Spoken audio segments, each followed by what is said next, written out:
사도행전을 보면서 사도행전에 기록되어져 있는 이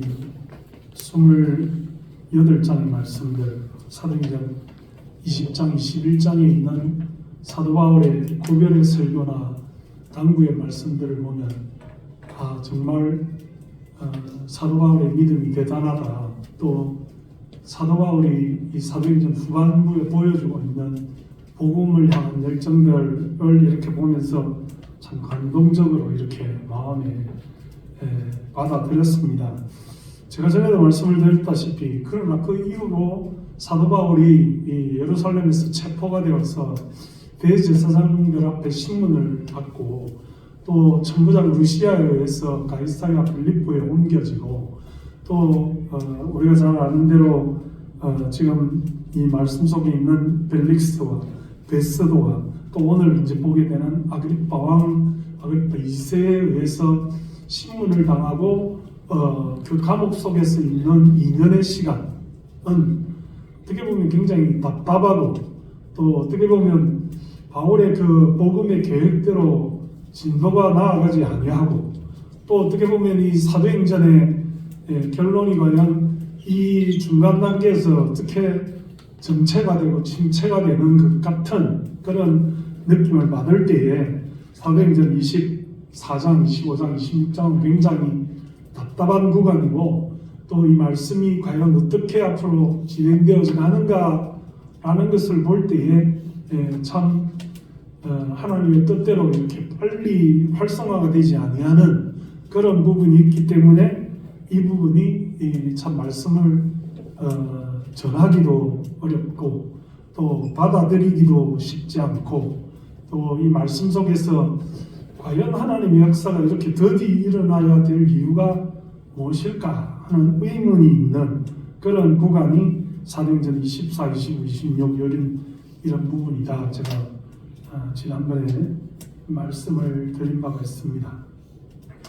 근데 한편으로 과연 이 말씀이 그렇게 우리를 답답하게 하고 하나님의 역사가 진전이 빨리 이루어지지 아니하는 그런 더딘 부분인가 하는 점에서 우리가 이 말씀을 다시 한번 살펴봐야 될 이유가 있다는 것이고 또 그 측면에서 이 말씀을 다시 살펴보면 제가 사도행전 전체를 한 50번 이상 전도가고 또 설교를 했었어도 최소한 거의 한 100번은 설교하고 나서 명목을 하지 않았나 이렇게 생각이 되어집니다. 성경 신구약 66권 중에서 사도행전이 차지하는 비중이나 또 사도행전을 다루는 그런 횟수를 볼 때 복음서 4권에 못지않은 그런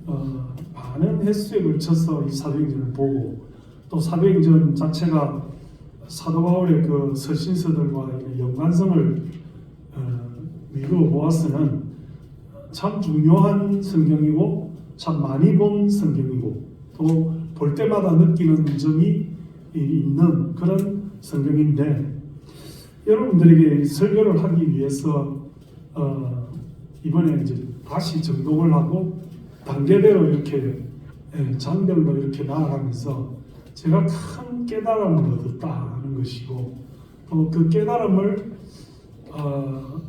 여러분들이 좀 늦지 않게 저하고 함께 나눴으면 또 나눌 수 있다면 참 그 기회가 굉장히 저 개인적으로 봐서는 이렇게 사도행전을 오랫동안 보고 정독에서 많이 보고 설교를 많이 하고 한 입장에서 여러분들이 사도행전을 제가 지난주에 물어봤잖아요. 얼마나 많이 정독해 봤느냐 또 사도행전을 여러분들이 얼마나 제대로 공부했느냐 이거 물어봤잖아요.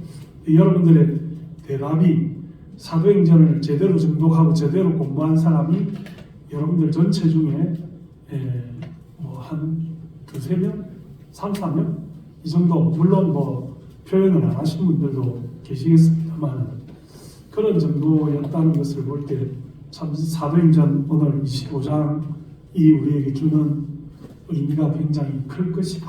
또 중요할 것이다. 또 마음에 깊이 새겨야 될 것이다 하는 취지에서 오늘 이 말씀을 잘 살펴보시기를 바랍니다.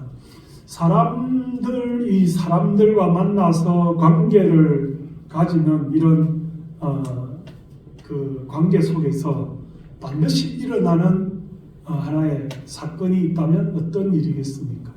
사람과 사람이 만나서 그 사람과 사람이 릴레이션십을 가지는 그 일에 있어서 반드시 일어나는 필수 불가결적인 그런 일이 뭐겠습니까? 여러 가지 일들이 있을 수 있고 여러 가지 대답들이 있겠지만은 저는 오해다 이런 생각을 해봅니다. 사람과 사람이 만나서 발생할 수 있는 필수 불가결적인 요소 중에 하나는 오해다 하는 것입니다. 참 이게 한 번 지나고 한 번 스쳐가고 한 번 지나가 버리고 뭐 안 보면 그만인 그런 사람들에게는 오해가 있을지라도 크게 문제가 안 될 수도 있겠습니다만 사람과 사람이 만나서 이 오해를 극복하지 않으면 굉장히 어려운 그런 상황에 빠지는 관계도 있을 수 있죠. 여러분들이 제일 중요한 관계가 뭐겠습니까? 가족일 거고 배우자일 거고 또 헤어질 수 없는 친구, 중요한 어릴 때부터 지내오고 자라고 또 교회에서 관계를 가지는 무슨 같은 직분자이거나 또는 목회자이거나 이런 경우일 수도 있겠습니다만 사람과 사람 사이에서는 반드시 이 오해라고 하는 것이 필수 불가결하게 생긴다는 것입니다. 그래서 오늘 우리가 이 말씀을 보면서 천부장 루시아가 등장을 했고 그 이후에 벨릭스 또 총독 베스도 그리고 오늘 아그리파 2세가 등장을 하는데 이런 사람들과 이 사도 바울 사이에 과연 어떤 오해가 있는가 하는 것을 생각해 봐야 될 것이고 우리도 아울러서 이 세상을 살면서 오해라는 것과 오해에서 사매를 빼면 이해가 되는 것이죠. 재미없습니까? 오해에서 사매를 빼면 이해가 됩니다. 그죠? 반드시 오해에서 사매를 빼야 참 좋은 인간관계가 이루어지는 것이고 또 이해를 해야만 사랑이라는 것이 그런 감정이 생기는 것이고 고린도전서 13장을 보면 사람과 사람 사이에서는 오해를 극복하고 이해가 되고 사랑하는 그런 관계가 이루어져야 된다라고 성경은 말하고 있다는 것입니다. 성경이 우리에게 정의하는 사랑이라는 것은 뭐냐면 Love is long suffering 라는 것입니다. 사랑은 long suffering이 뭡니까? 부사로서 오래 견디고 참는 것이다 이런 말이에요. 그래서 사랑의 정의를 고린도전서 13장을 보면 사랑이 뭐 선물을 주고 사랑은 뭐 이렇게 불타오르는 그런 감정의 산물이고 사랑은 젊은 아이들이 말하는 것처럼 케미가 있어야 된다. 화학적 작용이 있어야 된다. 이렇게 말하는데 그게 아니고 성경이 우리에게 말하는 사랑은 long suffering. 사랑은 오래 참는 것이다. 어떻게 보면 참 이 뭐랄까요? F 성향을 가진 사람들은 너무 이해가 안 되는 T적 성향을 가진 사람들은 좀 이해할 수 있는 사람들은 T를 너무 나무라죠. 아니, 너 대문자 T냐 이런 굉장히 욕하는 겁니다. 저도 MBTI를 해보니까 약간 T 성향이 강하던데 이 T 성향이 강하다는 것은 논리 정연한 것을 좋아한다는 거죠. 그 석양이 붉게 타올라서 너무 기분이 참 그렇다 이렇게 F가 말하는 T는 저것은 뭐 태양의 그 복사광선이 뭐 어디 뭐 부딪혀가지고 과학적 현상으로 저렇게 되는 것이다 이렇게 설명하는 게 이제 T적 성향을 가지는 것이죠. 사랑은 어떤 감정의 산물이 아니고 사랑은 오래 참는 것이다. 내 마음에 맞지 않고 오해가 될 수 있는 부분을 오래 참는 것이다. 이게 이제 성경적 정의다라는 것입니다. 사도 바울이 고린도전서를 썼다면 바울도 대문자 T가 아닌가 저는 그런 생각을 해봅니다. 자, 오늘 이 제가 지난번에 말씀드린 대로 성경의 역사적 사건을 놓고 우리가 성경을 이해하려고 할 때 누가 언제 어디서 어떻게 무엇을 어떻게 왜 육하 원칙에 의해서 성경을 볼 필요가 있다 그런 말씀드렸잖아요. 누가라는 관점에서 본다면 여기 오늘 본문에 등장하는 사람들이 벨릭스, 베스도, 아그리파 2세 또 어떻게 보면 이 아그리파 2세하고 같이 가이사랴로 내려와 있는 이 버니게라는 사람입니다. 자, 우리가 벨릭스와 베스도를 말하면 둘 다 로마 총독이고 로마 총독이 두 종류의 총독이 있는데 하나는 예루살렘 총독이 있고 가이사랴 빌립보 총독이 있는데 예루살렘 총독은 종교적 의미가 있고 가이사랴 빌립보의 총독은 행정적 의미가 있어요. 예루살렘은 유대 남쪽에 위치하고 있고 가이사랴 빌립보는 유대의 중북부에 위치를 하고 있습니다. 로마로부터 파송되는 거리를 따지면 가이사랴 빌립보가 훨씬 더 가깝고 또 가이사랴 빌립보가 좀 더 로마화되어 있는 그런 유대 지역이다 이렇게 볼 수 있어요. 그런데 벨릭스도 가이사랴 빌립보의 총독을 부임한 사람이고 그 뒤를 이어서 베스도가 부임을 했습니다. 우리가 젊은 친구들이 하는 말로 공무원들 중에 늘공이 있고 의공이 있습니다. 늘공은 늘 공무원인 사람, 천상 공무원인 사람, 자기가 원해서 처음부터 공무원인 사람이 늘공이고 의공은 어쩌다 보니 공무원이 된 사람, 하늘에서 낙하산 타고 떨어져서 공무원 된 사람, 이게 이제 의공입니다. 그 공무원 중에는 두 종류가 있다 이 말이죠. 그래서 벨릭스를 보면 벨릭스는 의공이고 베스도는 늘공입니다. 그러니까 벨릭스는 자기 형이 로마 황제의 측근에 있던 사람이고 또 굉장히 자기 집안의 어떤 그런 이 백그라운드를 힘입어서 총독이 된 사람이고 또 그런 관계를 중시해서 어떤 자기의 직무를 수행하던 그런 스타일의 사람이고 베스도는 반대로 천상 공무원인 사람이고 공무원의 그 수칙을 따라서 아주 차분하게 공무원의 절차를 따르는 그런 종류의 사람이고 그래서 벨릭스는 바울을 대할 때에 이 사람을 처리함에 있어서 사람들의 반응이 어떨 것인가 로마 황제는 어떻게 볼 것인가 또 이 사람이 어떤 관계적 측면을 굉장히 중시를 해서 질질 재판을 끌면서 판결을 내리지 않았던 의공인 사람이고 또 베스도는 처음에 부임하자마자 어디를 갔느냐 하면 예루살렘으로 갑니다. 왜 갑니까? 왜 갔겠습니까? 25장 1절에 보니까 베스도가 부임한 지 3일 후에 가이사랴에서 예루살렘으로 올라갔다 그랬습니다. 왜 갔겠어요? 잘 보이려고 자기가 자기 직무를 행함에 있어서 예루살렘 사람들을 잘 구슬르고 인사를 잘해야 돼요. 늘공의 특징은 뭐냐면 인사를 잘하는 겁니다. 인사만 잘해도 사람이 반은 성공해요. 여러분들이 실패하는 나는 왜 잘 안 되지? 나는 왜 사람들이 싫어하지? 나는 왜 문제가 늘 많지? 이렇게 생각한다면 자기 문제가 뭐냐면 인사를 안 하는 거예요. 인사를 사람들한테 한 사람 앞에 10번씩 인사를 해야 됩니다. 그 사람하고 부딪힐 때마다 인사를 해야 돼요.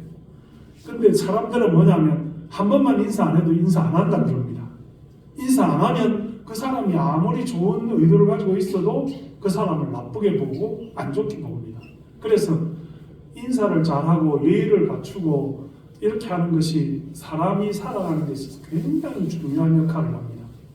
저도 사실은 인사를 잘 못하는 사람이고 어떤 면에서 남들이 볼 때 예의를 잘 갖춘다기보다는 좀 뻣뻣한 스타일의 사람인데 그것 때문에 손해본 일이 굉장히 많은 것 같아요. 잘 안 됩니다. 그죠? 이게 내가 뭐 잘못한 게 뭐 있어? 내가 잘 보여야 될 이유가 뭐 있어? 이렇게 생각하니까 인사는 뭐 얼굴 볼 때 한 번만 하면 되는 것이고 예의를 갖추는 것도 내가 예의를 갖춰야 될 그 장면에서 한 번만 하면 되는 것이다 하는 생각을 하는 거지 매번 뭐 명절 때마다 인사하고 뭐 방문할 때마다 뭐 들고 가고 뭐 볼 때마다 인사하고 뭐 아주 각별하게 애틋하게 이렇게 하는 것이 과연 너무 잘 보이려고 옛날 저희들 시대의 말로는 와이로 너무 심한 거 아니야? 이런 생각을 하게 되지만 그러나 사람 관계에 있어서 인사를 잘하고 예의를 갖추는 게 굉장히 중요하다고 성경이 말하고 있습니다. 확실히 강조해서 말하지 않지만 그러나 벨릭스보다는 베스도가 굉장히 처신을 잘하는 사람인 것으로 우리가 성경 말씀에서 교훈을 삼을 수가 있다 이 말입니다. 그리고 실제로 벨릭스보다는 베스도가 훨씬 사도 바울의 재판 과정에 있어서 공정하고 또 벨릭스보다는 훨씬 더 사도 바울에 있어서 어떤 면에서 호의적이고 객관적인 판단을 하는 사람이 누구냐라고 했을 때 베스도가 더 그렇다라고 하는 심정적인 동의를 우리가 이 말씀을 보면서 하게 된다 이 말입니다.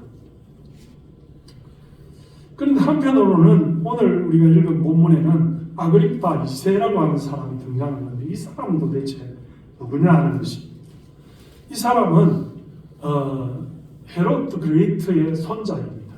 그리고 아그리파 1세의 아들이라고 할 수 있어요. 그런데 이 사람은 어릴 때부터 로마에 이렇게 보내어져서 로마 황제 밑에서 교육을 받았던 그래서 로마 황제 글라디우스라고 하는 유명한 황제의 총애를 받았던 그런 헤롯 가문의 그 적통 혈통을 가진 사람이다 이렇게 볼 수 있어요. 그러니까 예수님이 태어날 때 헤롯 더 그레이트가 아기 예수를 죽이려고 많은 어린 생명을 빼앗아갔잖아요. 그 헤롯 더 그레이트의 손자입니다. 그리고 또 헤롯 아그리파 1세는 어떻게 보면 이 헤롯 왕으로서 세례 요한을 목친 사람이고 야고보 사도를 죽인 사람이기도 해요. 가장 예수를 믿는 예수님의 제자들에게 원성을 자자히 산 반그리스도적인 인물의 대표적 헤롯 가문 사람이 있었다면 그 사람이 헤롯 아그리파 1세, 뭐 헤롯 아켈라오도 있고 헤롯 아그리파도 있고 또 헤롯 더 그레이트도 있지만은 헤롯 가문의 왕들 중에서는 가장 어떻게 보면 반기독교적인 세력의 대표적인 사람. 그래서 성경에 보면 벌레가 그 몸을 먹어서 죽었더라. 하나님의 저주를 받아 죽은 대표적인 사람이 이 헤롯 아그리파 2세의 아버지인 헤롯 아그리파 1세 왕이다 이렇게 볼 수 있어요. 그러나 오늘 본문에서도 그렇고 역사적 평가도 그렇지만 헤롯 아그리파 2세는 그렇게 기독교에 대해서 적대적이지는 않았던 것 같아요. 그렇다고 호의적이지도 않았던 것 같아요. 오늘 이 사도 바울의 재판에 있어서 헤롯 아그리파 2세의 태도도 보면 객관적이고 중립적이며 또 어떻게 복음에 호의적이지 않은 모습을 보여주지만 한편으로는 만약에 이 바울을 가장 경원시하고 적대시했었다면 바울을 어떻게 했겠습니까? 예루살렘으로 돌려보내서 다시 대제사장과 장로들의 그 재판에 임하도록 해야만 가장 어떻게 보면 사도 바울에게서는 불리한 그리고 반기독교적인 그런 처신과 태도다라고 볼 수 있고 그럴 영향이 얼마든지 있었습니다. 이 행정적으로 로마의 어떤 권한을 위임받은 사람은 총독 베스토이지만 종교적으로나 예루살렘 성전의 관리나 또 또 대제사장 임명권이나 이런 모든 실질적인 종교 정치적인 영향을 가진 사람은 헤롯 왕 아그리파 2세라고 할 수 있거든요. 그렇기 때문에 어쩌면 베스도가 자기가 처리하기 어려운 상황을 이 아그리파에게 자문을 구해서 처리하려고 시도를 했던 것이죠. 어떻게 보면 굉장히 지혜롭다라고 말할 수 있고, 어떻게 보면 꾀가 굉장히 많은 사람이다라고 말할 수 있는 것이 이 베스도라고 말할 수 있습니다. 생각을 해보면 이 로마 총독의 입장에서는 유대인들의 관심을 사야 되죠. 그렇다면 대제사장들과 장로들을 무시할 수가 없죠. 그들의 요청사항이 뭐냐면 어떻게 하면 이 사도 바울을 예루살렘으로 다시 불러들여서 다시 종교재판을 받게 하느냐, 이게 이제 요청사항이에요. 그런데 한편으로는 어떻습니까? 이 사도 바울이 로마의 시민권을 가지고 있단 말이죠. 로마의 시민권을 가지고 있다는 것은 사도 바울을 함부로 처리할 수가 없다는 거고, 또 자기가 이 사람을 신문해보고 재판해본 결과가 뭡니까? 로마의 어떤 통치에 반하는 죄가 없는 거예요. 로마의 통치에 반하는 죄라고 하면 그 고발 사건에 있어서 소동을 일으킨 그 제목인데, 소동을 일으킨 것에 대한 직접적인 증거가 없어요. 그렇기 때문에 그 전임 총독 벨릭스도 사도 바울을 처리하지 못하고 다시 이 장로들이나 대제사장에 주든지 아니면 사형이나 무슨 징역에 언도를 하든지 이렇게 해야 되는데, 증거도 없고 또 시민권을 가지고 있으니까 로마의 법으로는 이 사람을 유죄 판결하기가 상당히 어렵기 때문에, 또 오늘 본문에 보면 뭐라고 말하느냐면 사도 바울이 이 가이사에게 내가 상소하노라 이렇게 말하고 있는 것이고, 가이사에게 내가 상소하노라 이렇게 말하는 것은, 이제 상소에는 두 가지 상소가 있는데, 하나는 이 아필라치오라는 상소가 있고, 또 하나의 상소는 프로보카치오라는 상소가 있어요. 아필라치오는 1심에서 유죄 판결을 받았을 때 상소하는 것이고, 그 다음에 프로보카치오는 죄를 판단할 수 없을 때, 무죄일 가능성이 많을 때 이 사람을 무죄 확정을 하려고 상소할 때 프로보카치오라는 상소가 있는데, 이 사도 바울의 경우에는 이 프로보카치오의 상소에 해당하는 거죠.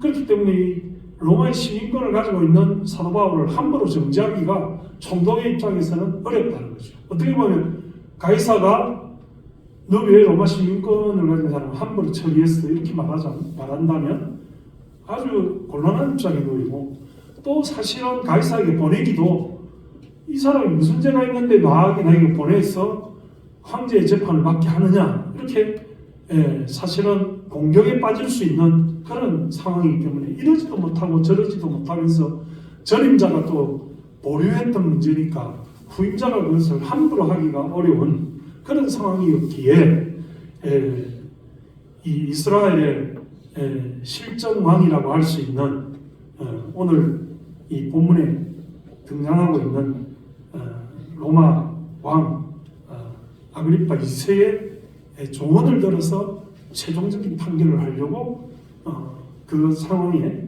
있는 것을 우리가 보게 된다는 것입니다.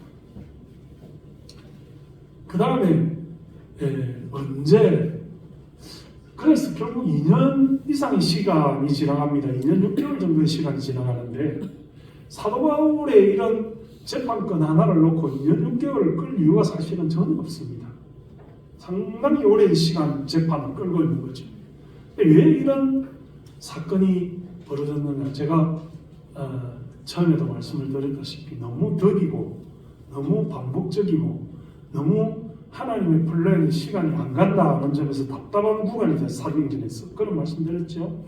근데 왜 그랬느냐라고 했을 때, 여기 본문에 보다시피 이 우리가 읽은 이 사도행전 25장 22절까지 읽었는데 23절에 보면, 이튿날 아그리빠와 버니게가 크게 위험을 갖추고 와서 천부장들과 시중에 높은 사람들과 함께 접견 장소에 들어오고 베스도의 명으로 바울을 데려왔다 그랬습니다. 제가 여러 번 말씀드리거니와 펠릭스도 사도 바울을 여러 번 신문하면서 그 많은 사람들 앞에서 이렇게 그 증언하고 변론하는 것을 들었고, 그 다음에 베스도도 마찬가지로 사도 바울의 신문 자리에 사도 바울의 변론을 들었고, 또 오늘 누굽니까? 아그리파 2세의 앞에서도 많은 천부장들, 백부장들, 고관대장들 앞에서 사도 바울 변론을 듣지 않습니까? 이게 저는 첫째로 연습이다 이렇게 생각합니다. 연습이다. 사도 바울이 이제 앞으로 로마로 압송이 되어서 그 로마의 황제 가이사 앞에서 신문을 받을 때에 더 많은 고관대장들 앞에서 증언하지 않겠습니까? 그러면 그런 자리에서 증언해보고 변론해 본 적이 없는 사도 바울은 굉장히 소위 우리말로 쫄릴 수 있죠. 굉장히 주눅이 들 수 있습니다. 편안하게 자기 표현과 변론을 할 수 없을 수 있어요. 그러니까 사도 바울은 2년 동안 이런 일을 많이 경험함으로써 앞으로 있을 로마에서의 변론에도 큰 연습과 훈련이 된다 이런 것이고, 또 한편으로는 이렇게 함으로써 제가 그전에도 말했지만 벨릭스의 아내가 누굽니까? 드루실라죠. 드루실라가 복음화되고, 이런 드루실라의 복음화처럼 많은 이 사울의 변론과 예수 그리스도의 복음에 대한 변증을 들은 사람들이 복음화되는 그런 과정을 거치게 되는 것입니다. 여러분 놀랍지 않아요? 사도 바울이 이렇게 참 어떻게 보면 미미하고 죄수의 입장이고 자기를 변론하는 그런 정도의 사람인데, 복음에 대해서 말할 수 있는 가장 큰 영향력을 가진 사람이 바울인데, 바울이 로마의 죄수로 압송이 되어져 갑니다. 결국은 압송이 되어져 가서 어떻게 됩니까? 가이사 앞에서 변론하고 많은 로마의 시민들, 높은 원로원들 앞에서 변증할 때에 결국은 로마가 어떻게 됩니까? 복음화됩니다. 놀라운 일이지 않습니까? 아우구스투스 황제가 로마의 기독교를 공인화한 AD 313년에 로마의 그리스도인의 그 비율이 3.5%에서 4% 정도밖에 안 됐다고 해요. 근데 우리가 그 비율을 들어서 말할 때 소금물이라고 할 때 소금의 함량이, 물에 대한 소금의 함량이 한 4% 정도입니다. 물에 소금이 4%만 들어가도 소금물이다 이렇게 말하는, 사람들 가운데 그리스도인이 4%만 있으면 복음화되었다 이렇게 말할 수 있다. 그래서 아우구스투스 황제가 기독교를 로마의 공인화된 종교로 칙령으로 선포하는 밀라노 칙령을 내리는 313년에 그리스도인의 비중이 3.5%에서 4% 정도밖에 안 되었다. 어디로부터 왔어? 사도 바울로부터 왔어. 하나님의 뜻은 저는 이 사도행전 22, 23, 24, 25, 26 이렇게 이 구간에 있는 이런 사도 바울이 체포되고 구금되고 재판받고 이렇게 하는 이 와중에서 하나님의 뜻은 많은 사람들에게 예수 그리스도를 증언할 수 있는 그런 기회를 주신 것이며, 그들을 복음화할 수 있는 전략을 세우신 것이며, 사도 바울이 결국은 이 총독들을 설득하고 왕을 설득해서 어디로 갑니까? 로마로 갑니다. 사도 바울의 소원이 뭐였어요? 로마도 보아야 하리라. 땅끝까지 복음을 전해야 되겠다. 이것입니다. 하나님의 그 화답이 무엇입니까? 로마에서도 증언하게 되리라 하는 것입니다. 그러니까 자력으로 로마를 가려면 이 예루살렘에 있는 대제사장들과 그 장로들과 이런 고관들의 그 40명이 이상 되는 사람들이 밥을 먹지도 않고 바울을 죽이고 난 이후에 내가 식음을 전폐하겠다. 바울을 죽이지 않으면 나는 식음을 전폐하겠다. 이런 사람들이 자객으로 있을 때에는 사도 바울 자객으로 로마를 가려면 도저히 못 갑니다. 결국은 자객들에 의해서 죽임을 당할 수밖에 없는 그런 처지인데, 로마 군인들이 호위하고 로마 군인들이 보살펴서 비록 제수의 입장이지만은 그 배를 타고 지중해를 건너서 로마를 가게 되는 그 하나님의 뜻이 이루어지는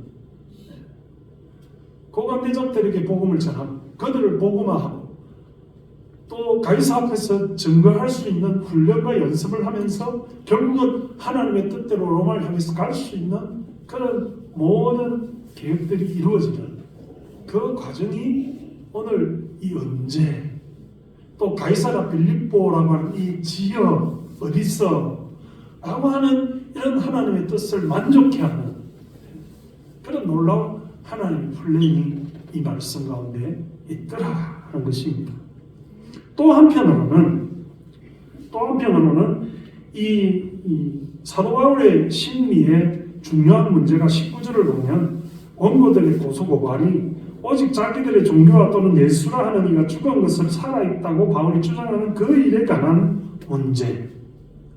그죠? 사도 바울이 이 무죄하게 된 이유가 뭐냐면 고발자들의 고발의 핵심적인 내용이 뭡니까?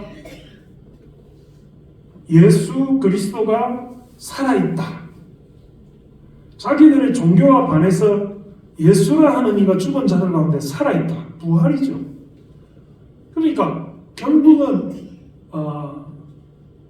이 예루살렘에 있는 대제사장들과 유대교의 높은 지휘자들과 장로들의 핵심 탄핵 고소고발 사안이 뭐냐면 예수에 관해서 증거하지 말라. 이건 자기들이 죽인 예수를 다시 살았다고 말하는 그 자체가 너무나 자기들에게 찔리는 것이기 때문에 그래서 예수님의 직접적인 제자들이 베드로도 있고 요한도 있잖아요. 그 제자들은 노타치 건드리지 않고 누구를 제일 목표로 삼습니까?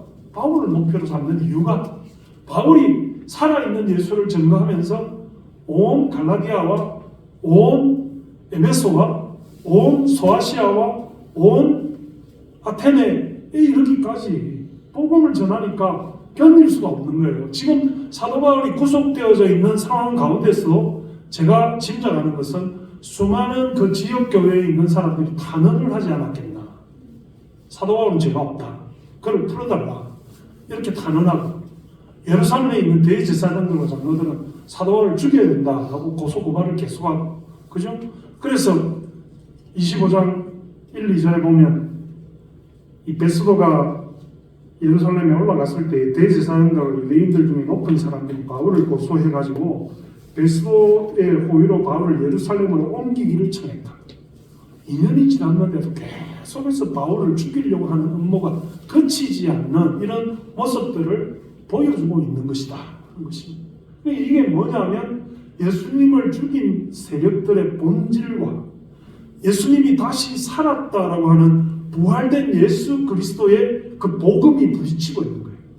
겉으로 보기에는 사도 바울을 고소하고 사도 바울을 재판하고 사도 바울을 죽이려고 하는 음모와 사도 바울이 죄가 없고 가이사에게 보내고 로마로 가야 된다라고 하는 어떤 정치 행정적인 세력의 충돌처럼 보이지만은 사실은 그 본질을 보면 복음과 예수를 죽인 세력들 간의 충돌이다. 지금도 이 충돌은 계속되고 있다. 복음을 말살하고 학교에서도 창조론을 비웃고 그죠? 학교의 과학 선생님들이 때로는 그렇지 않습니까? 너희들 중에 예수 믿는 사람들 하나님이 창조했다고 어리석은 바보들 똥개들이 있나? 저도 어릴 때 그런 이야기를 듣고 충격을 받았던 적이 있습니다. 목사들로서 굉장히 자존심이 상하고 너무 가슴 아픈 사건이죠. 그러니까 얼마나 예수 믿는 아이들이 마음에 상처를 받았겠어요. 그런 진화론자, 과학론자들의 그런 어떤 하나님 말씀도 모르고 성경도 모르고 하나님 뜻도 깨닫지 못하는 사람들 지금도 그렇죠. 교회를 짓밟고 기독교를 개독교라고 말하고 예수 믿는 것을 비웃는 그런 세력들이 아직도 여전히 존재하고 있다는 것이죠. 근데 우리가 어떻게 거기에 반응해야 되겠느냐는 것입니다.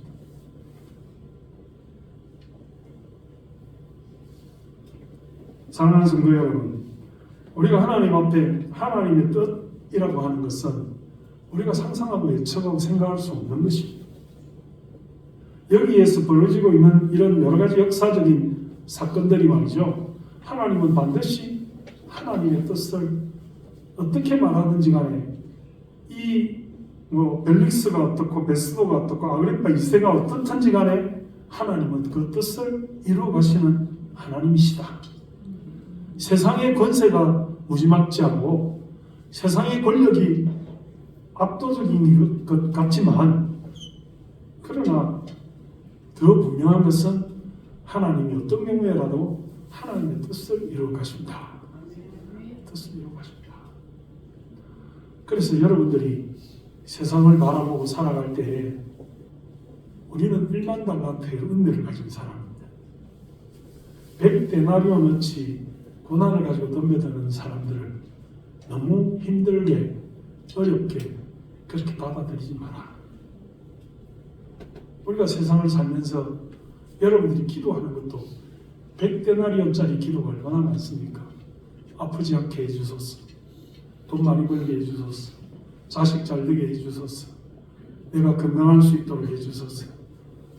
모든 재물적인 그런 기도들이 100데나리온짜리 기도다. 하나님은 우리에게 1만 달란트의 은혜를 주셨잖아요.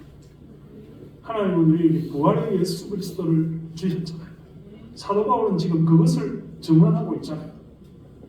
예수는 우리의 왕이며 그는 우리의 죄짐을 지시고 십자가에 달리셨고 우리가 그를 믿으면 우리의 모든 죄가 말살되고 하나님 앞에 은혜를 받아 죽음을 이겨내고 부활과 영생의 소망을 얻는다. 그 놀라운 1만 달란트짜리 은혜를 증거하고 있잖아요. 우리는 그런 은혜를 받은 사람들 아닌가요? 그런데 우리 앞에 놓여져 있는 100데나리온짜리 그런 형편없고 쓸데없는 그런 걱정, 근심, 세상의 도전, 우리의 앞길에 놓여져 있는 문제점, 그건 아주 너무나 하찮고 보잘것없는 것이다. 사랑하는 성도 여러분, 오늘 본문에 보니까 이런 본문이 있어요. 23절에 이튿날 아그리빠와 브니게가 크게 위험을 갖추고 이렇게 표현하고 있는데 성경 본문에 보면 잘 차려입고 이렇게 번역해야 더 옳은 번역이에요. 크게 위험을 갖추고 위험을 갖춘 옷가지들을 입었다 이 말입니다. 잘 차려입었다. 여러분 어떨 때 그런 생각이 들지 않아요? 나도 브랜드 있는 옷을 입고 싶다. 나도 좀 화려한 색깔의 옷을 입고 싶다. 나도 좀 멋있는 100만원짜리 가방을 한번 들어보고 싶다. 나도 좀 삐까번쩍한 그런 찬란한 그런 외모 변화를 좀 주고 싶다. 그런 생각이 들어요. 그게 뭐냐면 나이가 들었다는 증거예요.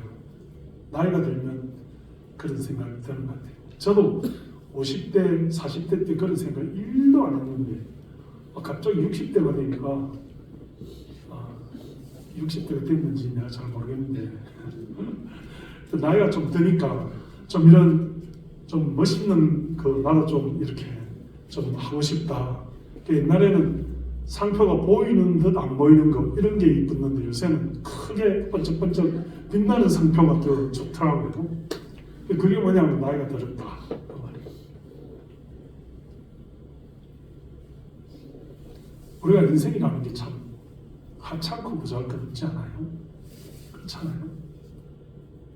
사람이 이제 점점 나이가 들어서 하나님 부름을 받을 때가 돼가니까 성경이 있듯이 너희의 그 모습은 나이가 들수록 낡고 후패해지고 우리의 속은 날로 새롭도다 이랬잖아요. 그 모습이 젊었을 때는 그죠. 셔츠 한 장 탁 입고 청바지 착 입고 이렇게도 멋있잖아요. 상표가 편해있나 이럴 때는. 근데 이제 나이가 들어가지고 그 모습이 이제 누가 봐도 저 멀리서 봐도 머리카락 다 빠지고 머리가 휘어지고 이러니까 이제 다른 걸로 좀 눈에 띄려고 번쩍번쩍한 옷, 좀 화려한 옷, 빨간색 이런 거 막 좋아해서 막 입게 되는 거죠. 근데 정말 중요한 가치는 우리 속에 있는 예수 그리스도다. 우리가 바라보고 붙잡아야 될 것은 1만 달란트짜리 죽어도 죽지 않는 부활과 영생이다. 하나님이 우리와 함께 하신다. 그런 은혜를 가지고 세상의 도전을 이겨내야 된다. 그 말이에요. 오늘 사도 바울이 지금 로마에 가서 전해야 될 그 복음은 이 벨릭스와 베스도와 아그리파 2세가 덤벼드는 그런 권력이 아니라 참 예수 그리스도를 증거하고 십자가를 증거하고 부활을 증거함으로써 산 소망을 그 온 세계에 전할 수 있는 그 로마의 법정에서 황제 앞에서 많은 원로원들과 고관대작들과 그 귀족들이 모여있는 앞에서 증거했어. 로마를 복음하는 거기에 사도 바울의 사명이 있었더라. 그래서 이 사람들은 깨닫지 못했지만 이 2년 동안에 사도 바울은 너무나도 놀랍고 너무나도 귀하고 너무나도 자랑스럽고 너무나도 아름다운 그런 복음의 비밀을 말하는, 그래서 1만 달란트의 은혜를 전하는, 참 이 시대를 우리에게 맡기신 하나님의 은혜를 바라고 사도 바울과 같이 복음을 전하는 그런 사람이 되어야 된다고 오늘 본문이 말하고 있는 것입니다. 여러분이 동의하지 않으시더라도 말씀은 너무나 선명하고 분명하게, 너무나 강렬하게, 이 정말 남들 같았으면 주눅이들 법도한 벨릭스, 베스도, 아그리파 2세 앞에서 굽힘없고 변함없이 예수의 십자가와 부활을 증거하는 사도 바울과 같은 주님의 백성들이 되시기를 주님의 이름으로 권면합니다. 하나님 아버지, 오늘도 우리가 이 말씀을 봅니다. 어리석은 인간의 눈으로 볼 때 이 말씀은 덕이고 진도가 나아가지 아니하며 답답하고 정말 어떻게 하나님의 백성이 이렇게 곤욕을 당하느냐 하는 입장에서 볼 수 있지만, 그러나 하나님의 뜻은 사도 바울을 훈련하고 연단시키며 귀족들, 고관대작들 앞에서 말하게 하고 많은 사람들을 보고만 시키는 드루실라와 같은 아름다운 결실과 열매를 맺게 하는 그런 능력의 시간이요, 분명한 시간이요, 하나님의 계획의 시간이라는 것을 오늘도 우리가 이 말씀을 통하여 깨닫게 해주심을 감사합니다. 하나님, 우리에게 있는 1만 달란트의 은혜를 가슴에 품고 우리의 100데나리온짜리 그 고난과 염려를 이겨낼 수 있는 저희들이 되게 해 주옵소서. 지금도 세상이 우리를 향하여 벨릭스와 베스도와 같이 아그리파와 같이 우리를 짓밟고 우리에게 위험으로 행사할지라도 하나님, 우리 속에 로마도 보아야 하리라, 복음을 증거하겠다라고 하는 그런 놀라운 사명을 가지고 살아가는 우리가 되게 해 주옵소서. 오늘도 아버지 하나님, 우리에게 뜨거운 마음을 주시고 바울과 같은 믿음을 주시고 1만 달란트의 은혜를 주셔서 세상을 두려워하지 않고 고난을 두려워하지 않는, 감옥에 갇혀있지만 하나님의 시간과 뜻은 묵묵히 흘러가고 있다는 사실을 깨달아 믿는 우리가 되게 해 주옵소서. 예수님의 이름으로 감사하며 기도드리옵나이다. 아멘. 이 찬양팀의 찬양에 맞추어서 준비한 예물을 하나님께 드리겠습니다.